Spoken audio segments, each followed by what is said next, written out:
me speak here tonight. Before I get into everything, I just want to address something that was said earlier.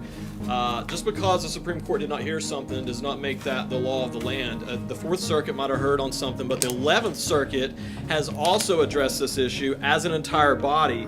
The 11th Circuit actually ruled and said that a school board policy separating bathrooms based on biological sex does not violate equal protection. The majority opinion concluded that the policy did not unlawfully discriminate based on either sex or transgender status. So the lower courts are actually split on this very important issue.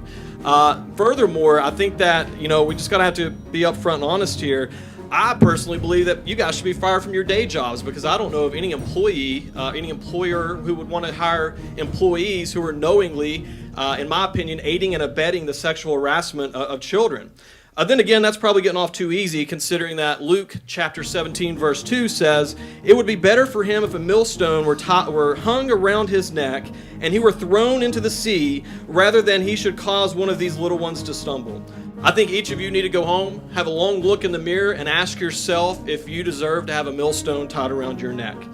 You ran for a position that is supposed to protect and uplift children and prepare them for a future career so they can become productive members of society. It is not your role to be social justice warriors who push their own perversion by forcing little girls to change in front of little boys. If you want to designate a changing room specifically for what I believe to be mentally ill little boys who think they're girls, then go ahead. You have the right to do that, and maybe you should. But to allow these boys to enter into a changing room of real biological females is not only disgusting, this is actually criminal. West Virginia Code 18-5-1C says it's under the authority of teachers. The teacher may exclude from his or her classroom or school bus any student who is guilty of disorderly conduct or affects the educational environment, if you will. I believe that under that same code it says using profane language directed at a school employee would meet that criteria. If using profane language would meet that criteria, I'm sure that a boy changing in front of a girl would meet the criteria of disorderly conduct. Furthermore, West Virginia Code 18-4-22 talks about the prohibition on aiding and abetting sexual abuse within our school system. You're not allowed to knowingly help a teacher who's been fired from a place for doing these things, or a school board member or anyone else help them get another job. I believe that everyone here would fall under that criteria. If you're voting to allow little boys to change in front of little girls and subject these innocent little girls into this, I believe that you are aiding and abetting sexual abuse of our children, and you would meet that criteria of 18A-4-20-22. To the female members of this board, I'm appalled. How can you as a woman, as a mother, allow this to happen to our children?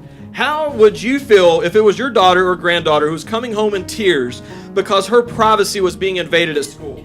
Would you tell her to just suck it up so that she could make some mentally ill boy feel good about himself? I surely hope that's not the case. To the men on this board, shame on you. Absolutely shame on you. Men are supposed to be the protectors of our families and of our communities. Only a coward would stand by and allow this attack on our daughters, our granddaughters, our sisters, our mothers, our wives, aunts, grandmothers. What would you do if you were your daughters or granddaughters being forced to change in front of an almost fully grown man in a local high school? I would hope and pray that you would stop and do something about it, but considering you've done nothing for the last few months with this taking place right now under your watch, my guess is that you would be a coward and do absolutely nothing about it. I'm going to end with this.